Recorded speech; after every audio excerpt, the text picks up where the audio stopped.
Estamos en el Palacio de Gobierno, donde en unos minutos más estamos escuchando al presidente de la República, Francisco Sagasti, con nuevas medidas que está anunciando. Bien, muy buenas tardes. Disculpen la carraspera, cosa natural de la alergia. Desde el inicio de mi gestión, señores y señoras, les dije que íbamos a comunicarnos con ustedes con la verdad y con transparencia, porque creemos que ese es el camino para lograr la confianza de la ciudadanía. La confianza que todos necesitamos para enfrentar esta pandemia con éxito de manera conjunta. Hoy interrumpo en sus hogares, en sus lugares de trabajo, porque es mi responsabilidad como presidente informarles de algunos avances en la estrategia de lucha contra la pandemia. Sobre todo, como estamos ya aparentemente al inicio de una segunda ola. Es absolutamente necesario que les comuniquemos las primeras medidas que vamos a tomar a este respecto, que en realidad son una continuación del trabajo que hemos venido haciendo para enfrentar la pandemia desde el primer día en que se inició mi gobierno de transición y de emergencia. Estos avances son resultado de un trabajo conjunto del gabinete y trataré de presentar la información de manera muy breve y muy puntual con unas pocas láminas que creo ilustran lo que queremos decir de una manera bastante clara. Por favor, quisiera empezar diciendo que hace 2 consejos de ministros constituimos un grupo interministerial de trabajo.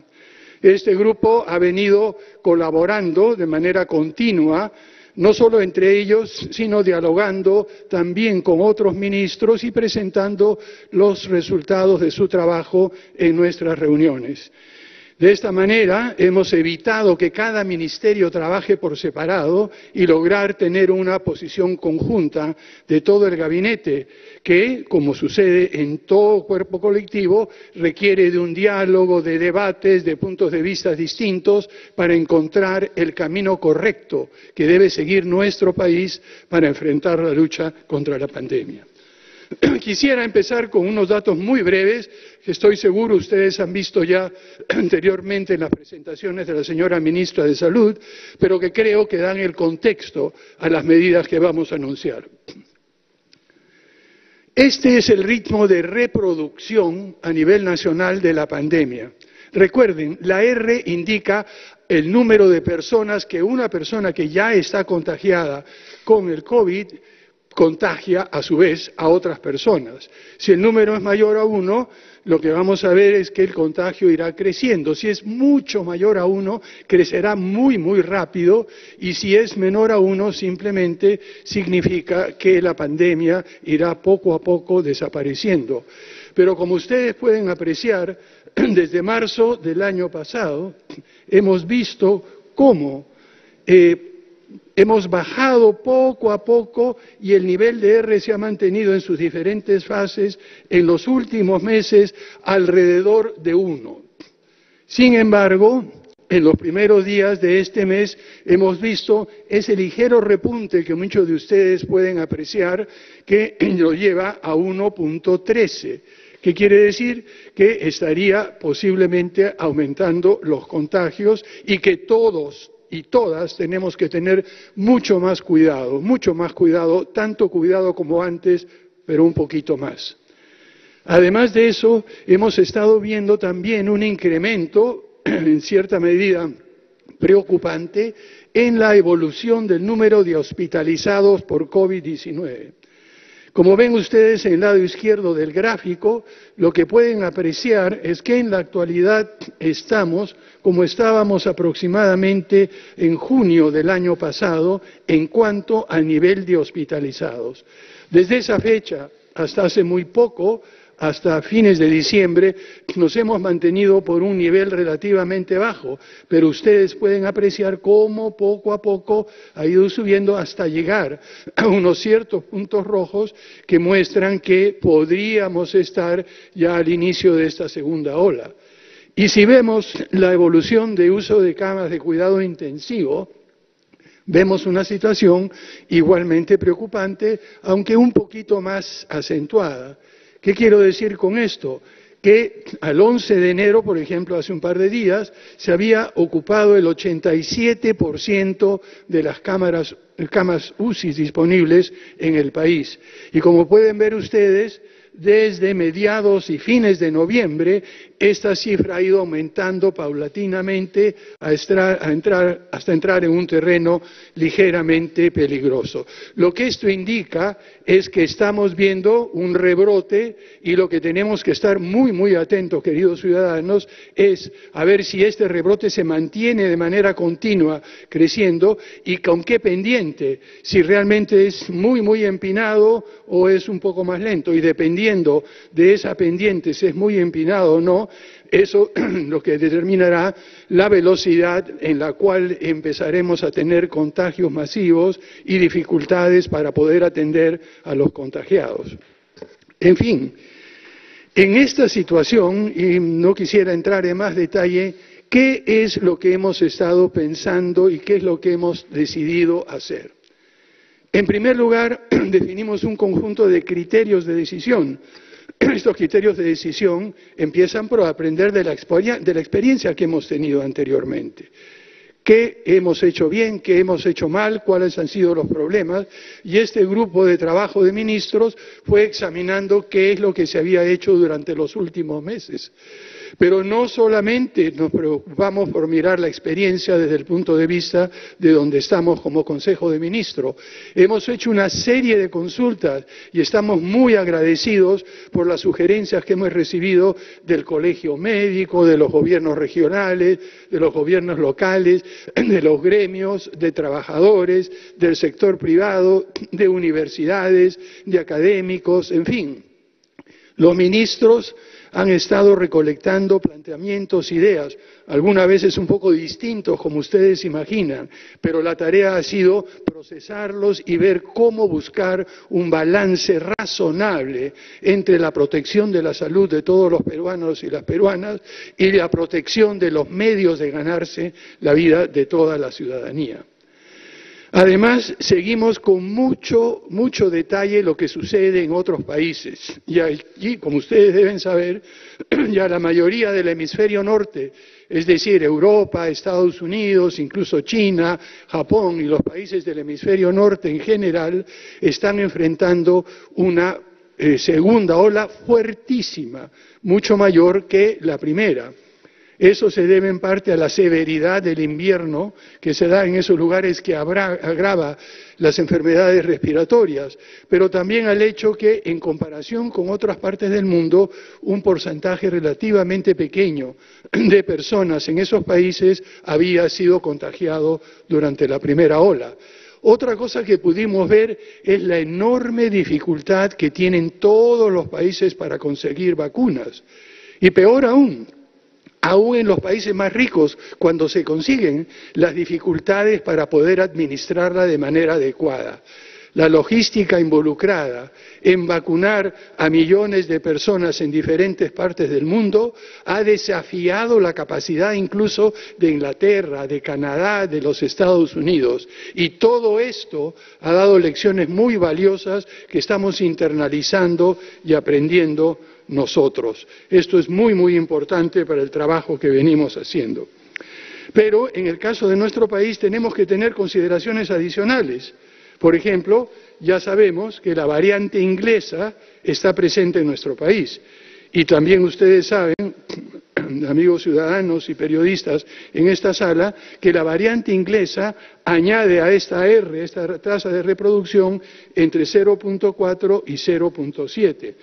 No sabemos qué tan extendida está todavía y esperemos que no esté demasiado extendida, pero es un factor adicional a estas curvas que les mostré al principio, porque indican que podría, ese R en realidad ser 1.13, podría ser un poquito mayor, no sabemos cuánto. Pero por otra parte, a diferencia de los países más desarrollados que enfrentaron esta segunda ola, que están enfrentando esta segunda ola, el porcentaje de peruanos cero positivos, que quiere decir que han tenido una infección con el coronavirus, está por encima de 40%. No sabemos qué tan protegidos están, pero ciertamente en comparación con otros países en los cuales la tasa de cero positividad es mucho menor, aquí pareciera que ese 0.4 a 0.7 de R de repente no es tan grande. Esperemos que sea así. ¿Por qué le digo estas cosas? Porque sabemos, por lo que los epidemiólogos nos cuentan, de que estas cifras son estimadas, de que no se conoce incluso en otros países más avanzados que nosotros estas cifras en detalle. Y la fragilidad económica es otra cosa que tenemos que tomar en cuenta. Recuerden, cuando empezó la pandemia, el Perú estaba en una situación económica envidiable en toda la región.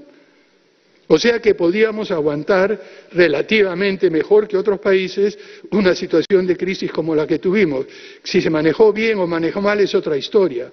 Pero ahora, en comparación con la situación en que estábamos a principios de marzo, a mediados de abril, estamos en una situación mucho más frágil. Es otro factor a tomar en cuenta, ¿no?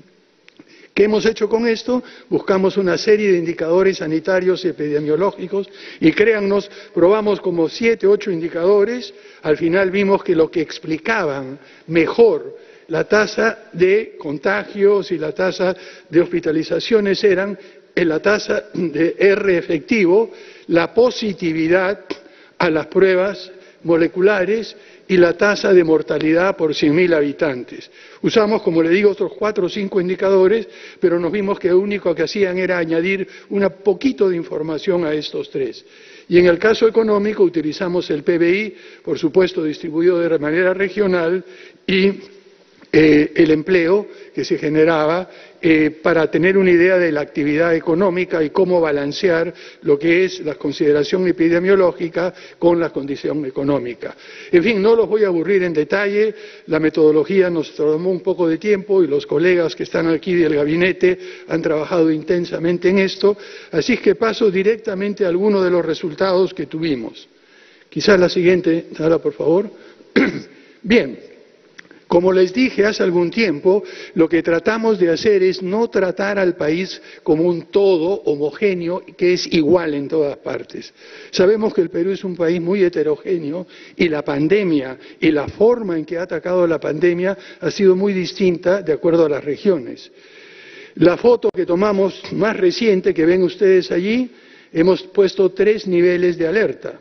Una alerta moderada, que quiere decir tenemos que ver qué medidas tomar de una manera más o menos moderada y balanceada, una alerta alta que ya plantea medidas un poco más fuertes, más agudas, y por último una alerta muy alta.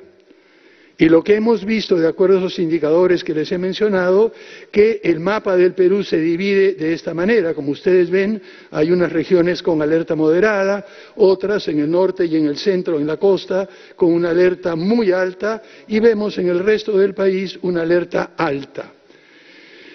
Con estas alertas de niveles por región, lo que tratamos de ver es qué tipos de medida podríamos tomar en cada caso. Entonces, no voy a entrar en detalle porque son varios indicadores, pero por ejemplo, lo primero que hicimos es ver qué tipos de medidas tienen que ser permanentes, qué tipos de medidas tienen que ver con la restricción vehicular y la movilidad personal, qué tipos de medidas podemos poner con respecto al uso de espacios públicos, espacios donde se congrega la gente. ¿Qué medidas podemos tener también con respecto al aislamiento físico y en segunda instancia social? Y lo que hicimos fue ir clasificando las medidas, por ejemplo, en qué medida de restricción y movilidad vehicular para el nivel de alerta moderado, algunas un poquito más restrictivas para el nivel de alerta alto y mucho más fuertes para el nivel de alerta muy alto. ¿Por qué? Porque tenemos que estar preparados, primero para responder a la situación real en cada región y dependiendo de qué suceda en esa región, a lo largo del tiempo, pasar o del nivel moderado al alto, o del alto al muy alto, o viceversa. Porque puede ser que alguna región, de estar en un nivel de alerta alto, mejore la situación y se reduzca. Eso es lo que hemos tratado de hacer y todas las medidas que ustedes ya conocen se han ido planteando de acuerdo a estos criterios y a los indicadores que les mencioné anteriormente. Pero hay un conjunto de medidas que es permanente para todo el tiempo y en todo lugar, cualquiera que sea el nivel de alerta. Y estas son las medidas permanentes de cuidado personal. El uso de mascarillas, que solo me la quito cuando estoy hablando micrófono y tengo suficiente distancia con las otras personas, el lavado de manos continuos y la doctora Pilar Macetti nos ha repartido a los miembros del gabinete estos pequeños dispensadores de alcohol, o sea que me van a ver ustedes probablemente durante el tiempo haciendo esto de manera continua, de tal manera de evitar cualquier posibilidad de contagio vía las manos. El distanciamiento físico que están observando ustedes, señores periodistas, y nosotros, el tener espacios abiertos, todas las ventanas están abiertas y el aire está circulando, y evitar espacios cerrados. Y por supuesto, evitar aglomeraciones. Esto tenemos que hacerlo cualquiera que sea el nivel de alerta en que se encuentre cualquier región y es una responsabilidad que tenemos que tener nosotros mismos. Pero miren, ustedes se preguntan por qué hay solo 3 allí. Y quisiera pasar a la siguiente lámina. Tenemos un nivel de alerta extremo. Este nivel de alerta extremo es precisamente aquel al cual llegamos cuando no hemos observado las medidas a lo largo de todo este círculo y pasamos del nivel de alerta muy alto a nivel de alerta extremo. ¿Qué significa eso? Pues miren, una experiencia similar a la que tuvimos durante mayo y junio del año pasado. ¿Recuerdan ustedes cómo iban subiendo? Iban subiendo los contagiados, cómo iban subiendo los hospitalizados, el uso de camas intensivas en la UCI. Bueno, no queremos llegar a eso. Queremos evitar una confinación extrema, queremos evitar una cuarentena estricta para todos. A eso no queremos llegar. Por eso es que estamos viendo gradualmente cuáles son las medidas que tenemos que tomar en estos 3 niveles de alerta. Pero si llega en alguna región o en alguna parte del país a levantarse la pendiente de contagio, la pendiente de hospitalizaciones, la pendiente de camas UCI, la pendiente de muertes, tendremos que aplicar eso. Es una medida extrema, pero hay que salvar vidas. La guardamos para el final. ¿Por qué? Porque sabemos que muchos peruanos y peruanas tienen que ganarse la vida todos los días. Por eso el conjunto de medidas que estamos planteando está medido, está ajustado a las condiciones que prevalece en cada uno de los países. Además, por supuesto, estamos tomando medidas también para los viajes internacionales, ya los anunciarán en mayor detalle, y lo más importante de todo, quizá decirles, esta es la foto de hoy. Y una cosa curiosa, yo recibo y todos los ministros recibimos de nuestra ministra Pilar Macetti todos los días a las 5 de la mañana una situación del país a esa hora. Y ustedes creo que también la reciben. Entonces, los indicadores de salud los estamos siguiendo continuamente. Los indicadores económicos son un poquito más difíciles de ubicar día a día o hora a hora y los revisamos semanalmente o cuando hay algún evento que nos alerta el ministro de Economía y Finanzas, lo tomamos en cuenta, sea ya en la presidencia del Consejo de Ministros o en la presidencia de la República, en diálogo con el ministro de Economía y Finanzas y el sector correspondiente. Cada 15 días como máximo vamos a evaluar si seguimos con las medidas que se están planteando o si las modificamos y nuevamente de acuerdo a cada región. Y Lo que quisiera es invocar a toda la ciudadanía, a usted, señora, a sus hijos, a su esposo, a su pareja, a los trabajadores, en fin, a todos los peruanos, que por favor hagan de su parte. En el gobierno estamos haciendo lo mejor que podemos en circunstancias muy difíciles, pero no vamos a tener éxito sin la participación y sin la colaboración de toda la ciudadanía. Lo que hagamos en el futuro inmediato va a depender de todos nosotros. Y estamos avanzando también, como ya lo saben, para vacunar a todos los peruanos y peruanas lo más pronto posible y ojalá logremos el objetivo de que antes de que venga el invierno crudo poder haber vacunado a la gran mayoría de personas que están necesitando de esta vacuna. Miren, una de las cosas que vamos a hacer es no bajar la guardia y pronto empezaremos con una campaña que me parece muy importante y por favor ayúdenos a difundirla. Señores y señoras, pongamos el hombro por el Perú y vacunémonos todos y todos cuando llegue el momento. Muchas gracias.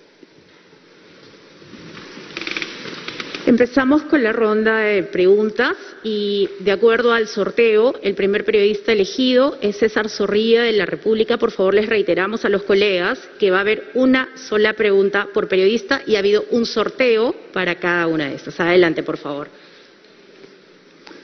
¿Qué tal? Muy buenas tardes con todos los presentes. La primera consulta que le quería hacer es, ¿cuál es el plan de contingencia de salud para este rebrote? Llamado por usted hoy día rebrote, pese a que el día de ayer la ministra de Salud dijo que ya estábamos en una segunda ola que se va a aplicar en hospitales como en postas. Asimismo, le quiero consultar, su gobierno está en falta por no ejecutar la ley que permite el retiro de los fondos de la ONP. Le quiero preguntar, ¿le dará viabilidad al retiro de 4.400 soles para los afiliados al Sistema Nacional de Pensiones? Finalmente, Perdón, señor, disculpe, dijimos una pregunta y una cosa que les digo, si un periodista hace más de una pregunta, nosotros escogemos cuál contestar. O sea que pongan ustedes cuidado en la pregunta que quieren hacer. Está bien. Bien, yo me imagino que la que le preocupa a usted ahora es la primera pregunta sobre el plan de salud. Sí, básicamente eso y usted ya dijo un rebrote, ¿no? El día de ayer la ministra había dicho una segunda ola. Lo que quisiera indicar antes de pasarle la palabra a la señora ministra de Salud es que lo que hemos dicho es que de un rebrote estamos pasando al inicio de una segunda ola. En eso estamos en este momento. Yo creo que sería importante que ella repita una vez más, si fuera tan amable, cuáles son las medidas que está tomando su portafolio para enfrentar esta situación. Muchas gracias. Gracias, señor presidente. La respuesta que se ha estructurado viene desde el mes anterior, donde cada una de las regiones ha armado su plan de segunda ola en conjunto con el Ministerio de Salud, de tal manera que cada uno de ellos ya está trabajando en esto. Dos aspectos que son extremos. Por un lado, la hospitalización y por otro lado, el primer nivel. Para la hospitalización viene el refuerzo de las camas UCI que se han visto durante los últimos meses utilizadas para otras funciones. Algunas están regresando, como habrán visto ustedes, algunas regiones están aumentando su cantidad de camas, pero igualmente hoy día estamos desplazando con apoyo de un avión de las Fuerzas Armadas que va a ir recorriendo regiones, estamos desplazando equipos de ventilación asistida. El Ministerio dispone de 160 equipos de ventilación asistida que está repartiendo y hoy día mismo se está también haciendo la adquisición de otros equipos más que se encuentren ya disponibles en el país. Estos equipos se van a repartir en cada una de las regiones según la necesidad y la capacidad de la región de manejarlos. Igualmente, se está llevando un número adicional de equipos de protección personal y de medicamentos. En los meses previos, en la baja transmisión, ya hemos repartido a las regiones equipos de protección personal y medicamentos. Igualmente, estamos llevando en estos vuelos y por tierra a otras regiones para el primer nivel de atención lo que quedaba de balones. Hemos repartido ya 5.000 balones que han ido a los establecimientos de tipo 1.3 y 1.4 del primer nivel. Hemos repartido 350.000 oxímetros para los 1.3 y 1.4 y estamos llevando 2.000 balones adicionales que se van a repartir entre los 1.3 y 1.4, que son los establecimientos de primer nivel. Y un pedido especial a los gobernadores regionales, con los cuales ya hemos conversado, para que cautelen que esos insumos realmente lleguen al primer nivel, y allí también el apoyo de la ciudadanía y de los periodistas para que avisen a los gobiernos regionales cuando algún establecimiento 1.3 o 1.4 no tenga los insumos, el balón y los oxímetros que va a necesitar. Son los dos extremos que estamos cubriendo en este momento. Iván Escudero, de Exitosa. Presidente, muy buenas tardes. Iván Escudero, Exitosa. Presidente, ¿cuáles son las medidas, en todo caso, de restricción, si nos la puede dar claras, por favor? Y si hay o no segunda ola, presidente, y si van a haber esas medidas estrictas como toque de queda, ampliarlo, para que quede clara la población. Muchas gracias. Bien, muchas gracias. Como le digo, estamos al inicio de esta segunda ola y depende de nosotros y del cumplimiento de las medidas que vamos a proponer y que van a explicar los miembros del gabinete, el que se reduzca la pendiente de contagios, de hospitalización y de camas UCI a un nivel como el que teníamos hace unas pocas semanas. Recordemos también que esto es en parte el efecto de las fiestas de Navidad y de fin de año, y que vamos a ver todo el impacto recién en una semana o dos. Por eso es que estamos poniendo tanta atención y por eso es que hablamos del inicio de una segunda ola. No sabemos, si logramos bajar la pendiente, entonces seguiremos con un rebrote. Si no lo hacemos, tenemos la segunda ola, y eso es un poco lo que es claro. Sobre las medidas, no sé si sería interesante que la presidenta del Consejo de Ministros y luego quizá algún otro ministro más explique en detalle las medidas de confinamiento, etcétera. Adelante, por favor, señora. Muchas gracias, presidente. Efectivamente, las medidas las hemos caracterizado en el grupo de trabajo interministerial en varios grupos. En primer lugar, medidas de naturaleza permanente, que eso la debemos adoptar todas las personas, es decir, uso de mascarilla, lavado de manos, distanciamiento físico, uso de espacios abiertos y ventilados y, sobre todo, evitar aglomeraciones. Si no es imprescindible salir de casa, no lo hagamos, ¿no? Igualmente, otra medida de carácter permanente vinculada a la restricción de la movilidad vehicular y personal. En primer lugar, estamos planteando que hay que continuar con la restricción y la fiscalización de los aforos en los espacios de transporte público y, por supuesto, guardar el cuidado con las medidas de bioseguridad. Otra medida de carácter permanente, que son medidas de restricción de uso de espacios hasta el 31 de enero, porque, como bien ha señalado el presidente, estas medidas las vamos a ir tomando cada 15 días, que es un periodo que nos permite evaluar el impacto de las mismas, es que se va a sancionar todo tipo de actividad que involucre aglomeración o concentración de personas en espacios cerrados, porque recordemos que estamos en estado de emergencia y en consecuencia están prohibidas las reuniones. Y esto es muy importante, aquí el rol de las municipalidades para la fiscalización de estas reuniones, de estas fiestas que hemos visto que se producen y que se han convertido en espacios de contagio. Igualmente, respecto del uso de playas, hemos acordado que el uso de playas todavía va a continuar hasta el 31 de enero de manera restringida. Sin embargo, en este periodo vamos a trabajar con las municipalidades precisamente para hacer protocolos que permitan tener aforos controlados para salvaguardar la salud de todas las personas.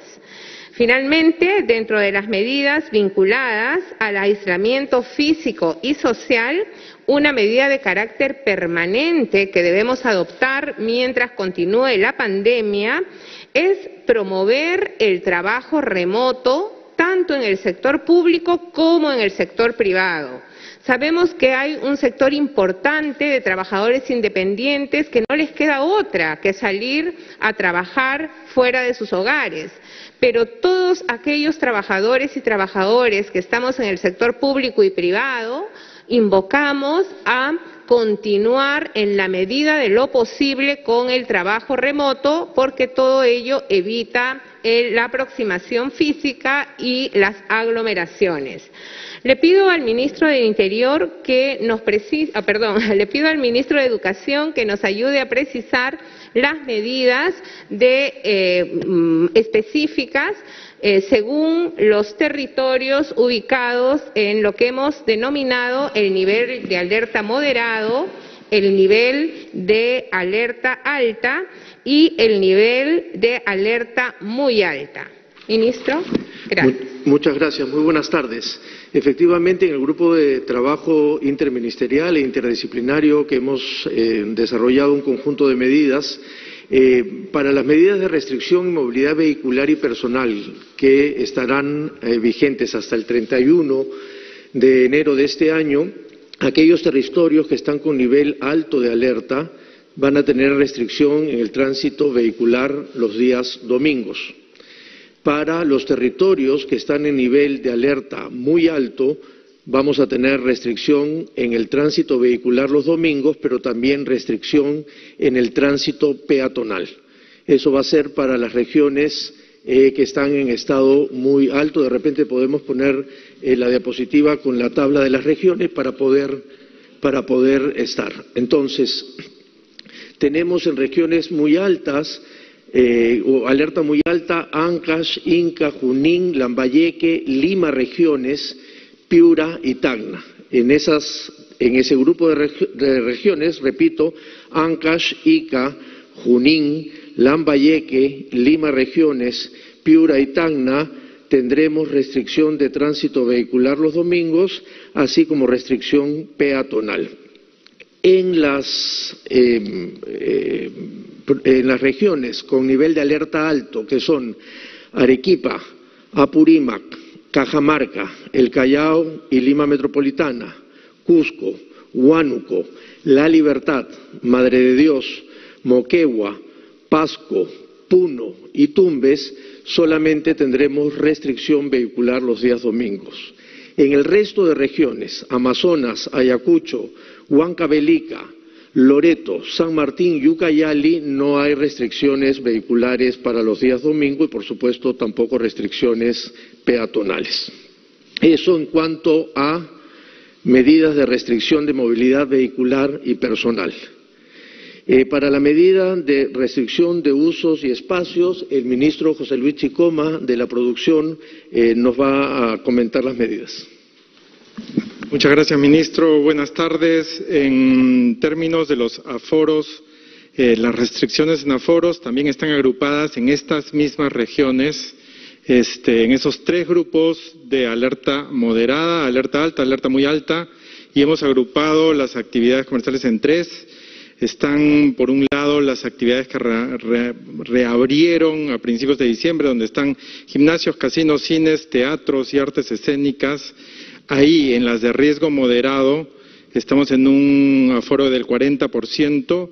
En las regiones, en los territorios de alerta alta, está el 30%, y en las de alerta muy alta está el 20%.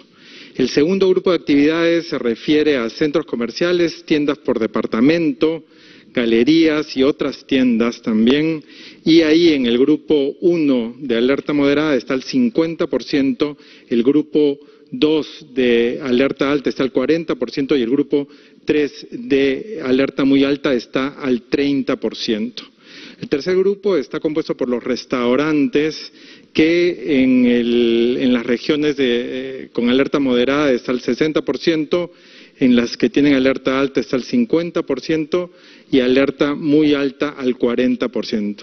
Estoy hablando de los aforos, y esto se ha agrupado de acuerdo con la naturaleza de la actividad y de acuerdo con los riesgos que presentan. Agregando algo con respecto a lo que la Premier dijo, que es muy importante también, es que ahí le pedimos a los gobiernos locales, a los clientes y a otros establecimientos que controlen cómo se están manejando las licencias también. Hay muchos locales con licencias de restaurantes que están funcionando como bares o discotecas y esa irresponsabilidad nos puede perjudicar a todos los que están siendo responsables. Gracias. Muchas gracias. Siguiente pregunta de José Carmen, del diario Expreso. Buenas tardes, presidente. Buenas tardes a todos los ministros. La pregunta era respecto a la llegada de las vacunas, porque en un inicio se hablaba de que iban a llegar a finales de enero, luego se abrió la posibilidad de que de repente hubiera un retraso y llegar en febrero. En general, ¿cuál va a ser el cronograma real de las llegadas de la vacuna de Sinopharm y también de la vacuna AstraZeneca? Porque se habla que será a partir de septiembre, pero no se ha mencionado, digamos, una fecha exacta. Muchas gracias. Bien, muchas gracias. Lo que nosotros podemos dar, los procesos de negociación y de entrega son bastante complicados, en el sentido de que no es que uno va, como cualquier lugar, en una farmacia y compra y se la entregan inmediatamente. Hay una serie de protocolos de seguridad, permiso de salidas, permisos de entrada. El compromiso que tenemos con Sinopharm es que esto llegue antes de fines de enero. Estamos tanto en China, nuestro embajador allí, como las autoridades del Ministerio de Salud, del Ministerio de Economía y Finanzas, del Ministerio de Relaciones Exteriores, trabajando muy intensamente para que esto se cumpla.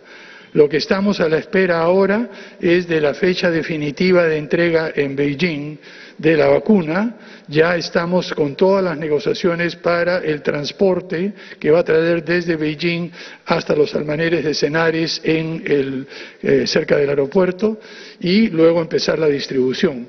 Nosotros confiamos, y esto es lo que está programado, pero no le puedo decir exactamente qué día y a qué hora va a llegar esto, pero sí confiamos que llegue antes de fin de mes el 1.000.000 de vacunas para empezar todo el proceso de vacunación. Solo quisiera añadir algo puntual, que mientras eso sucede, también está trabajando todo el equipo de logística de vacunación y la idea es que apenas lleguen esas vacunas a suelo peruano, estemos listos para iniciar el proceso de vacunación. Joana Castro, de RPP. Presidente, ministros, buenas tardes. Estamos en directo para la multiplataforma de RPP Noticias. Les quería preguntar, en todo caso, si podrían ser un poco más específicos en cuanto a las medidas para cada región, para que los ciudadanos no tengan confusión, y si estas incluirían, por ejemplo, alguna restricción también en el desplazamiento terrestre o aéreo, si podríamos ser un poco más puntuales. Por favor, señora Presidenta del Consejo de Ministros. Sí, muchas gracias. Vamos a complementar, gracias por la pregunta, con las medidas de aislamiento físico y social. Precisamente en las medidas de aislamiento físico y social para aquellos departamentos, aquellos territorios con riesgo moderado, la inmovilización social se va a producir de las 11 de la noche a las 4 de la mañana, que es lo que actualmente está vigente en Lima. Para los de riesgo alto, la inmovilización social obligatoria será de 9 de la noche a 4 de la mañana. Y para los de riesgo muy alto, la inmovilización social obligatoria será desde las 7 de la noche a las 4 de la mañana. Como ustedes podrán apreciar, los periodos, las horas de inmovilización social van creciendo a modo que el riesgo de contagios y de todos los indicadores que les hemos presentado se incrementa. La situación límite a la que no queremos llegar, conforme ha señalado el presidente de la República, que sería la situación extrema, ¿no?, que no es el momento en el que se encuentra ninguno de los departamentos, sería disponer el confinamiento total focalizado. Este es otro de los aspectos que queremos reforzar, y es que no se están tomando medidas de carácter universal, excepto aquellas que son de cuidado y las que he mencionado al inicio. Todas estas medidas que tienen restricciones al desplazamiento de las personas o de inmovilización social son medidas focalizadas de acuerdo a la evaluación de los niveles de alerta, nivel moderado, nivel alto, nivel de alerta muy alto o nivel de alerta extrema. No sé si alguno de los ministros quiere complementar. Repasamos solamente para reforzar entonces cuáles son los departamentos en que, de los cuales estamos comentando.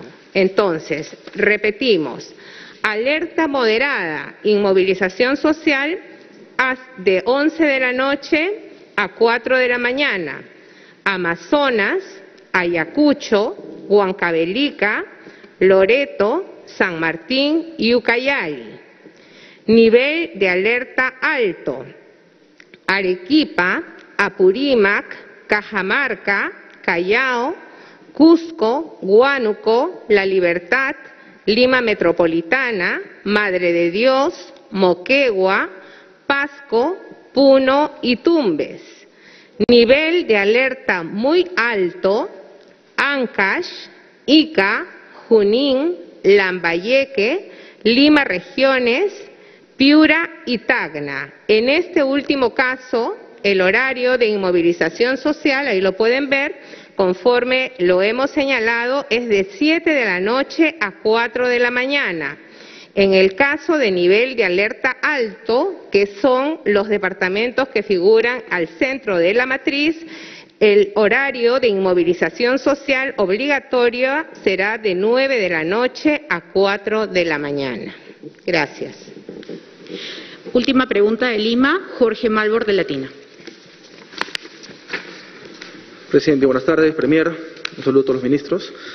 Presidente, mi consulta va relacionada a la campaña política que, como sabemos, ya arrancó ya hace algunas semanas, y tanto el Jurado Nacional de Elecciones como la propia ministra de Salud han invocado a los candidatos a mantener los controles de bioseguridad, los protocolos. Sin embargo, en la práctica vemos que estos candidatos todavía siguen participando en actividades con aglomeraciones. En ese sentido, ¿se va a imitar, por ejemplo, el caso de otros países en donde se han establecido medidas particulares justamente en torno a esta campaña?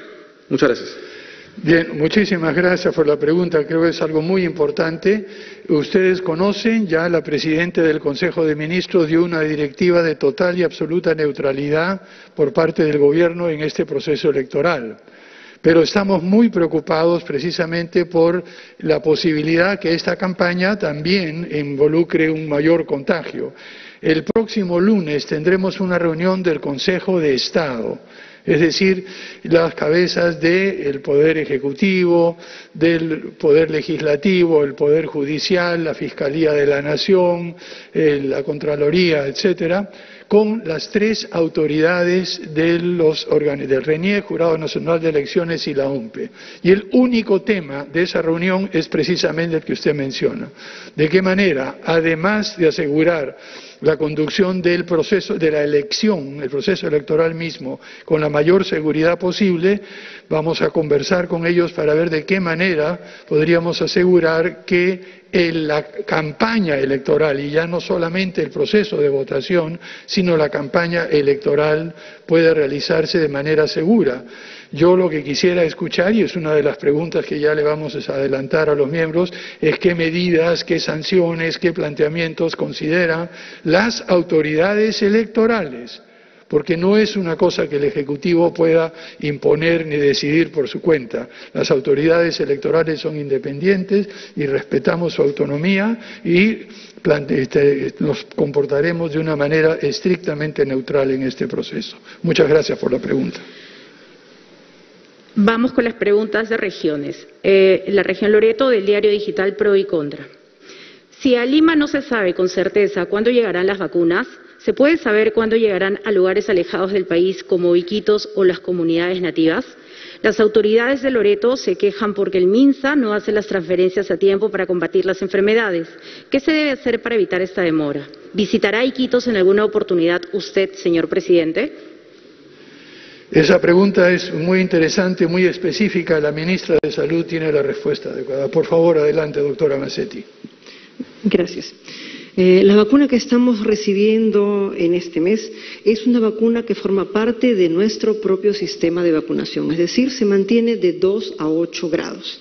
Durante las 3 últimas jornadas de vacunación tengo que destacar en forma particular el comportamiento de la región Loreto, que ha cumplido estrictamente con la vacunación y nos ha permitido vacunar a todos los lugares que están más densamente ubicados, y además en los días subsiguientes las brigadas han ingresado a las comunidades de la Amazonía y han hecho la vacunación con una vacuna de con varias vacunas de 2 a 8 grados. Por eso es que nosotros sabemos que Loreto va a poder cumplir como ha podido cumplir con esta vacuna, que tiene las mismas características de nuestro sistema habitual de vacunación. Además, para reforzar, porque en la zona de la Amazonía, no solo en Loreto, sino en las otras regiones, el problema principal es que se nos malogren las refrigeradoras solares por los sitios apartados. Por ese motivo, hemos previsto también desde hace varios meses la adquisición de refrigeradoras solares, y ya llegaron la semana pasada, están en proceso de control de calidad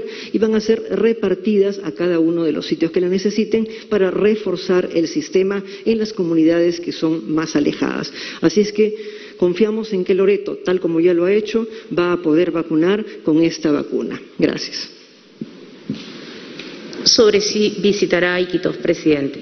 ¿Sobre qué, perdón? Si visitará a Iquitos. Por supuesto, tan pronto como sea posible me tendrán ustedes visitando Iquitos, así como espero visitar a todas las regiones del país. Las últimas semanas han sido un poco difíciles para poder salir por eventos que ustedes conocen, pero tan pronto como sea posible quiero no solo ir a Loreto, sino a diferentes partes del país que extraño por no haberlas visitado hace un buen tiempo.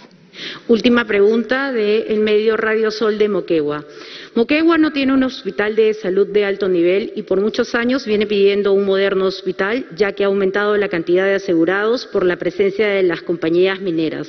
¿Su gobierno va a solucionar esa problemática? Por favor, señora ministra de Salud, esta es una pregunta directamente para usted. Gracias. Específicamente para E-Salud, E-Salud ha levantado toda una información de país acerca de los diferentes establecimientos que se necesitan. Y dentro del componente de inversiones de salud y de establecimientos, sí figuran establecimientos de ese nivel. Más aún, en la expansión hospitalaria que ha armado E-Salud al pie de la expansión hospitalaria del MINSA, se tiene una serie de características muy interesantes que son parte de lo que va a ser transferido a un hospital de mayor complejidad. Hay que destacar que la región tiene todo un apoyo de su sistema, de la parte política y de la parte de salud, muy amplio, y trabajan juntos. MINSA y E-Salud, más aún, están teniendo hospitales que están uno al pie del otro con las respectivas plantas de oxígeno. Así es que nosotros creemos que el poder hacer realidad esta actividad es algo que es enteramente factible. El Gobierno ya ha preparado un IOAR, un sistema de evaluación para un hospital MINSA, y por otro lado, E-Salud ha hecho lo mismo en lo que le corresponde.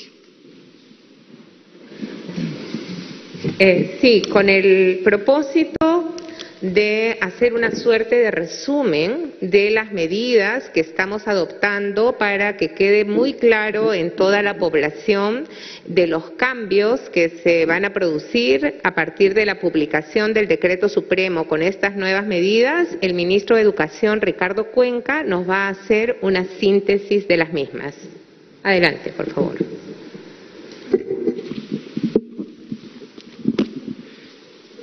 Muy bien, síntesis, resumen como en clases.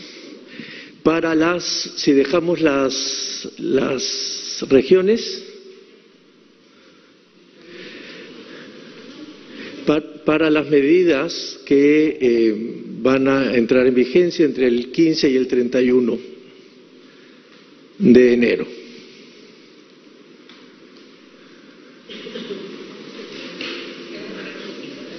Sí, se va a demorar un poquito. Se está reiniciando. Bueno, aquellas que no tienen que ver con ninguno de los grupos de regiones y que, como dijo el presidente, hay que tener presente de manera permanente. Uso de mascarillas, lavado de manos, distanciamiento físico, uso de espacios abiertos y ventilados, evitar aglomeraciones. Por favor, restringir y fiscalizar el aforo y el uso de medidas de bioseguridad en el transporte público, sancionar todo tipo de actividad que involucre aglomeraciones o concentración de personas en espacios cerrados, usos de playas todavía cerradas hasta tener los protocolos en coordinación con los gobiernos locales, promover el trabajo remoto en los sectores públicos y privados. Y ahora sí, en la síntesis para cada una de los grupos de regiones. Para las regiones que tienen alerta moderada, es decir, Amazonas, Ayacucho, Huancavelica, Loreto, San Martín y Ucayali, las medidas son las siguientes. En cuanto a los aforos, casinos, gimnasios, cines, teatros, artes escénicas al 40%. Centros comerciales, galerías, tiendas por departamento y tiendas al 50%. Restaurantes al 60%, iglesias al 30%. Inmovilización social obligatoria de 11 de la noche a 4 de la mañana, para las regiones que están en la columna de alerta moderada. Para las regiones que tienen nivel de alerta alto, que son Arequipa, Apurímac, Cajamarca, Callao, Cusco, Huánuco, La Libertad, Lima Metropolitana, Madre de Dios, Moquegua, Pasco, Puno y Tumbes, las medidas específicas para este grupo de regiones son la restricción del tránsito vehicular los días domingo, aforos de casinos, gimnasios, cines, teatros, artes escénicos al 30%, centros comerciales, galerías, tiendas por departamento, tiendas al 40%, restaurantes al 50%, iglesias al 20%, inmovilización social obligatoria de 9 de la noche a 4 de la mañana. Para las regiones que están en el nivel de alerta muy alto, que son Ancash, Ica, Junín, Lambayeque, Lima Regiones, Piura y Tacna, las medidas son las siguientes. Restricciones en el tránsito vehicular los días domingo y además restricción del tránsito peatonal también los días domingo. Los aforos permitidos para casinos, gimnasios, cines, teatros y artes escénicas, el 20%. Para los centros comerciales, galerías, tiendas por departamento y tiendas, 30%. Restaurantes al 40%. Iglesias al 10% y la inmovilización social obligatoria es de 7 de la noche a 4 de la mañana. Entonces, esto igual van a tenerlo por escrito para que puedan tener claramente en la nota de prensa las disposiciones. Solo faltaría, señora Premier, el anuncio para los viajes. Sí, vamos a complementar con los anuncios para los viajes, pero antes quisiera decirles que la norma, el decreto supremo con todas estas medidas, será publicada el día de mañana y por tanto entrará en vigencia pasado mañana, es decir, a partir del día 15 de enero hasta el 31 de enero estarán vigentes las medidas que hemos mencionado. Quiero señalar también que hemos sostenido reuniones con los representantes de los gobernadores regionales a través de la Asamblea Nacional de Gobiernos Regionales y las mancomunidades regionales, así como también con los representantes de las municipalidades, los alcaldes, representantes de mancomunidades regionales, mancomunidades municipales, AMPE, el alcalde de la Municipalidad Metropolitana de Lima, con quienes hemos conversado de estas medidas y también de este enfoque de adopción de medidas desde la realidad territorial. En cuanto a los vuelos internacionales, Continúan suspendidos los vuelos provenientes de Europa hasta el 31 de enero. Ustedes saben que esa medida se adoptó a partir de la variante COVID y le cedo la palabra a la ministra de Comercio Exterior y Turismo para que complete esta información. Gracias, Premier. Bueno, sí, esa precisión importante. Como ustedes saben, en la actualidad, aquellas personas que ingresen a nuestro país tienen que venir con una prueba negativa PCR. Esto se mantiene todavía vigente hasta el 31 de enero. Asimismo, también tienen que cumplir con un periodo de cuarentena de 14 días, lo cual se mantiene vigente.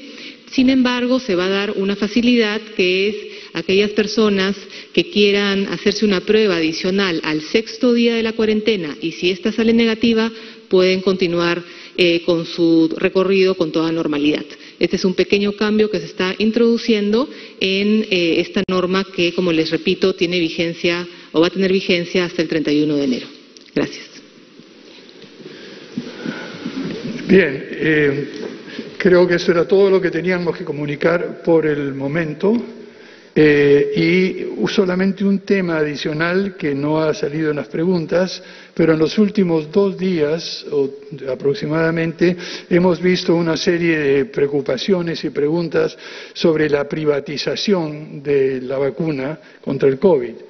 Quisiera indicar con toda claridad que el decreto que dio origen a esta mala interpretación realmente es simple y llanamente hablaba de un registro de sanitario y nada más. Quisiera dejar completamente claro, quisiera dejar realmente establecido que en este momento es el gobierno peruano quien está negociando con los proveedores de vacunas. No tenemos información sobre ninguna empresa privada que lo está haciendo, ni tampoco que ninguna de las empresas proveedoras de vacunas esté negociando con empresas privadas en ninguna parte del mundo. Por lo tanto, estas preocupaciones son totalmente infundadas.